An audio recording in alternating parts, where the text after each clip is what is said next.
అదృశ్య ప్రేమ ఎపిసోడ్ 2. అసలు ప్రియకు ఏమైంది? రాజేష్కి వచ్చిన మెసేజ్లో ఏమని ఉంది? నెక్స్ట్ ఆర్య, రాజేష్ కలిసి ఏం చేయబోతున్నారు? ప్రియ నిజంగానే ప్రమాదంలో ఉందా? ఆర్య మనసులో ఈ ప్రశ్నలు మెదులుతూనే ఉన్నాయి. రాజేష్ కళ్లల్లో కనిపించిన భయం, నిస్సహాయత ఆర్యను మరింత ఆందోళనకు గురిచేశాయి.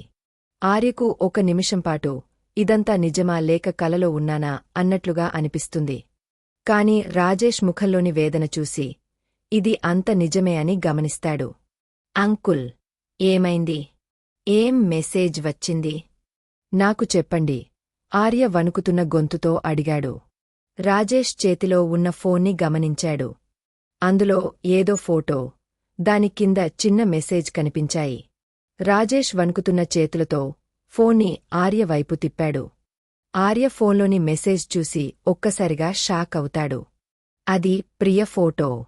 ఒక పాడుబడిన గోడౌన్ లాంటి ప్రదేశంలో ప్రియను కట్టిపడేశారు. ఆమె నోటికి ప్లాస్టర్ వేసి ఉంది. కళ్లలో భయం స్పష్టంగా కనిపిస్తోంది. ఫోటో కింద, మీ అమ్మాయి మా అధీనంలో ఉంది.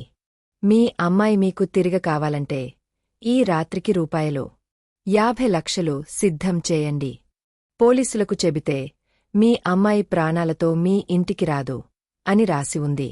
ఆర్యకు గుండె ఒకసారిగా ఆగనట్టు అనిపించింది. ఆర్య గేటుగా శ్వాస తీసుకున్నాడు. ప్రియాని ఎవరు కిడ్నాప్ చేశారు అంకుల్? ప్రియా ప్రమాదంలో ఉందా అని కంగారుగా అరిచాడు. రాజేష్ తల పట్టుకుని కూర్చుండిపోయాడు. నాకు తెలుసు బాబూ, అందుకే భయపడుతున్నాను. నా కూతురికి ఇలా అవుతుందని కలలో కూడా అనుకోలేదు అంటూ కళ్లనీళ్లు పెట్టుకున్నాడు. అతని జీవితంలో ఎంతోమంది నేరస్తులను ఎదుర్కొన్న రాజేష్ ఈ క్షణాన ఒక సాధారణ తండ్రిలా తన కూతురు ప్రమాదంలో ఉందని తెలిసి కుప్పకులిపోయాడు. రాజేష్ని అలా చూస్తుంటే ఆర్యకు కూడా కళ్లల్లో నీళ్లు తిరిగాయి. కాని ఈ పరిస్థితిలో ధైర్యంగా ఉండాలని నిర్ణయించుకున్నాడు. అతని మనసులో ప్రియముఖం, ఆమె చిరునవ్వు మెదులుతున్నాయి. అంకుల్, కంగారు పడకండి. మనం ఏదో ఒకటి చేద్దాం.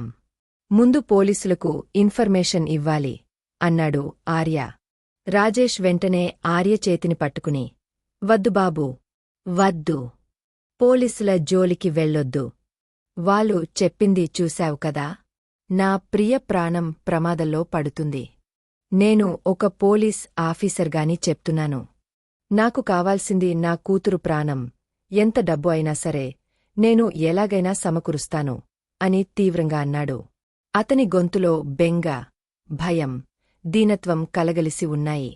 అంకుల్, ఇది సాధారణ కిడ్నాప్ కాదు అనుకుంటా.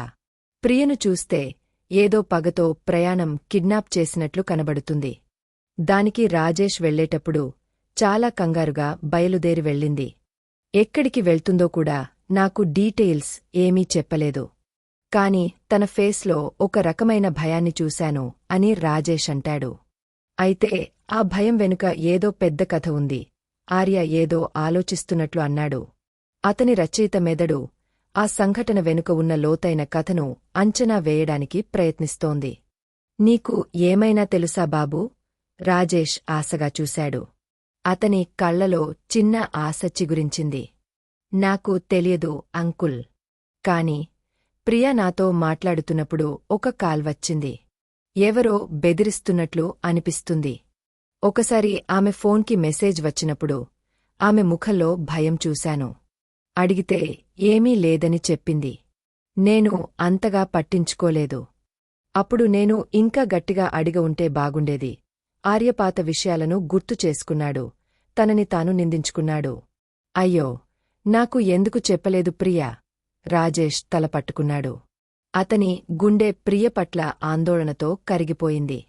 సరే అంకుల్, ఇప్పుడు ఏడుస్తూ కూర్చుంటే లాభంలేదు. మన దగ్గర కేవలం కొన్ని గంటలు మాత్రమే ఉంది. 50 లక్షలు ఇప్పటికిప్పుడు అరేంజ్ చేయటం అంత సులువు కాదు. ఇంట్లో అంత డబ్బు ఉందా అంకుల్? ఆర్య అడిగాడు. అతని వాయిస్ ద్రుయంగా మారింది. తను ఈ పరిస్థితిని ఎదుర్కోవాలని నిశ్చయించుకున్నాడు. రాజేష్ నిరాశగా తల ఊపాడు. లేదు బాబూ, నా దగ్గర అంత డబ్బులేదు. రిటైర్ అయ్యాక నాకున్నది నా పెన్షన్ మాత్రమే. పొలం ఒకటి ఉంది కాని దాన్ని అమ్మినా అంత డబ్బు రాదు. అప్పు చేసే పరిస్థితి కూడా లేదు. రాజేష్ కంటినుంచి వస్తున్న నీటిని తుడుచుకుంటూ అంటాడు.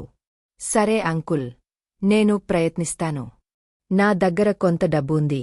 ఫ్రెండ్స్ని అడిగి చూస్తాను. ఈలోగా మీరు ఒక పని చేయాలి.